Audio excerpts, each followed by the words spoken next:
Assalamualaikum dan selamat datang bersama saya lagi Hakim.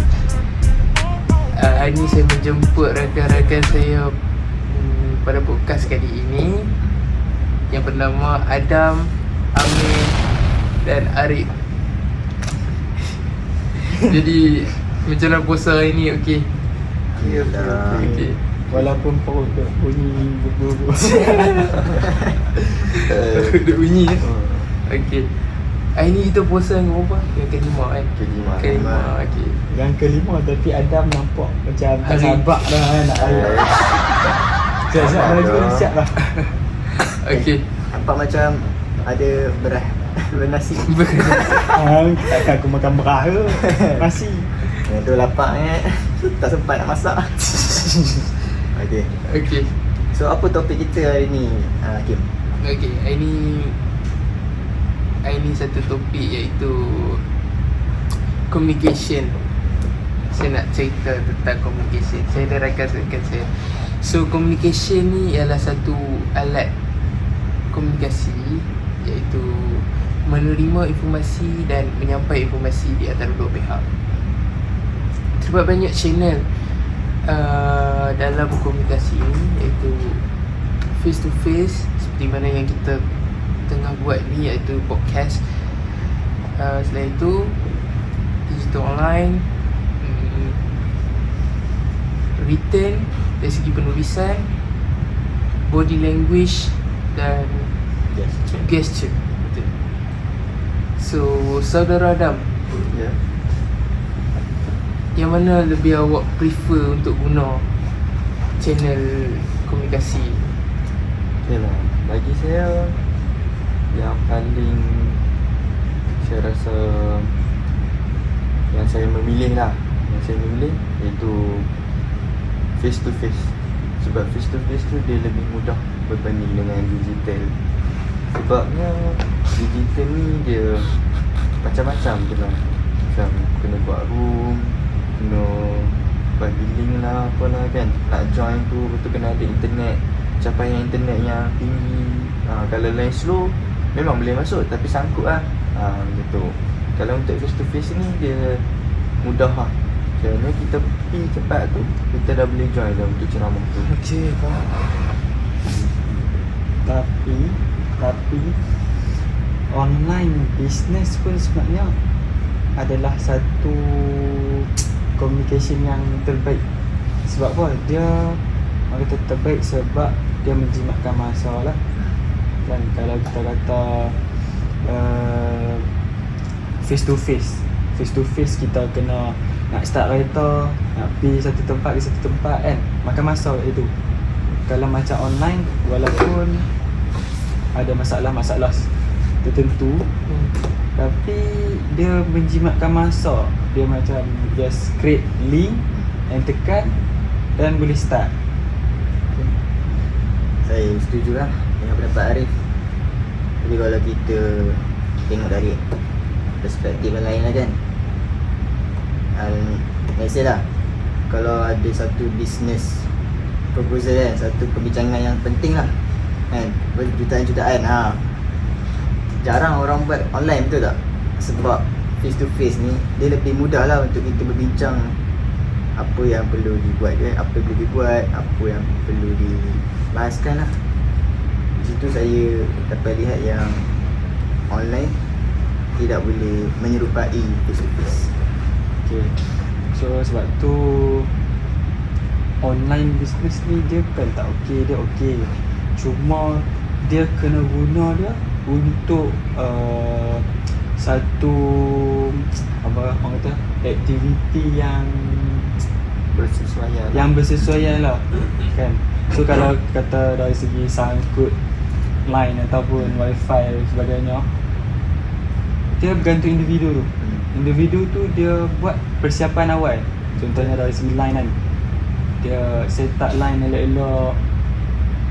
Lepas tu dah apa ni? Masalah Sekarang teknologi dah besar dah. So wifi sekarang pun saya dah tahu ada Starlink. Starlink tu dia worldwide punya wifi. Kat mana-mana pun kita boleh dapatkan wifi. Even dalam hutan pun. Tapi kita kena ada styling yang moden tu lah. Bukan semua orang boleh dapat styling tu. Ya, memang, betul. Ha. Dia atas individu lah, macam saudara Arif kata tadi, dia atas individu. Kalau individu tu mampu buat satu benda tu berjalan dengan lancar, it's okay lah dengan online je lah. Tapi kalau tak boleh, face to face lebih better lah bagi saya. Face to face lebih better. So bila individu ni dia seseorang tu juga disiplin seorang tu lah kan. So, kalau dia malas nak join, dia tak ready untuk join, so tak gunalah kita buat online, sia-sia je. Lagi satu, kalau untuk online ni dia kena buat persiapan awal lah. Macam contoh meeting tu ataupun ceramah tu lagi 30 minit. So dia kena sebelum 30 minit tu dia kena setting lah. Macam ke depan nanti kita tak tahu kan apa yang jadi kan. Mic lah problem, betul. speaker tak dengar. So kena buat sesuatu lah sebelum tu, takut jadi apa-apa kan. Okay. Katakan ada satu ceramah ilmu, mana lebih korang prefer lah? Macam is it online, face to face atau dua-dua sekali, atau kita tambah written, penulisan, macam mana penulisan. So macam mana? Dah? Okay lah, bagi saya kalau untuk ceramah ni memang saya akan memilih untuk face to face lah. Sebab face to face ni dia lagi memudahkan untuk kita lebih faham apa yang orang tu sampaikan atau ustaz yang sampaikan. Dari satu sebab kalau kita pergi ni tak kali kita nak bawa tangan kosong kan. Mestilah kita bawa nota ke apa untuk kita catat apa yang ustaz tu sampaikan.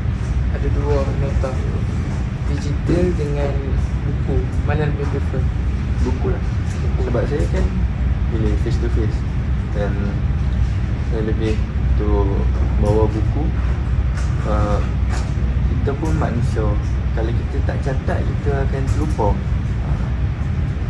Itulah, saya akan lebih memilih buku. So Ahmed?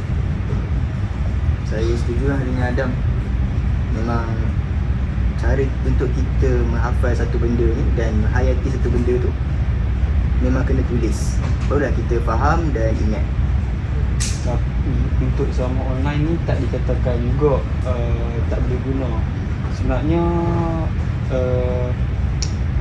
live kan, live adalah satu platform digital di mana selalunya penceramah guna je zaman sekarang ni lah. Penceramah banyak guna. Sebab apa? Sebab ada orang yang tak ada masa, yang tak boleh main masjid, yang sakit, tapi mereka ada keinginan nak tengok ceramah kan. So relevan juga lah zaman sekarang ni online, digital online, contohnya live tadi saya kata, untuk digunakan dalam ilmu ceramah ni. So macam saya lihat lah, Ustaz Azhar Idrus, dia ada buat juga live dan ceramah di masjid. Tetapi ada satu komunikasi iaitu tulisan. Mereka bertanyakan soalan dari segi bertulis dan beri kepada ustaz itu sendiri, dan ustaz itu bahaskanlah, beri ceramah. Setuju atau tidak? Setuju. Setuju lah. Jadi dekat sini kita boleh nampak lah dari aspek face to face, digital dan written, semuanya ada kebaikan dan keburukannya yang tersendiri. Tetapi ia juga anggap pada orang tu sendirilah, sama ada dia mahu tak buat benda tu dan ada keinginan tak nak buat benda tu. Kalau dia tak rajin, benda tu tak jalan juga kan. So kat mana pun dia kena ada persiapan Awal. Yes. sebelum melakukan sebuah macam ni. Betul. So dekat sini bukan kita pandang mana lebih baik ke, mana lebih buruk ke. Kita pandang apa yang kita perlu buat untuk dapatkan apa yang kita boleh dapat daripada satu benda tu. Okay. So saya rasa kita dah dapat sedikit sebanyak ilmu pada hari ini. Jadi terima kasih saudara Adam, Amir, Arif join podcast saya pada hari ini. Dan saya harap kalau kita dapat 10k like, InsyaAllah kita Buka jumpa lagi. puasa. Jangan lupa like guys. Tamatlah sudah podcast kita pada hari ini. Last saya nak bagi satu pepatah. Nak seri budaya, tak nak seri budaya. Assalamualaikum, saya Muhammad Rakib. Bye bye.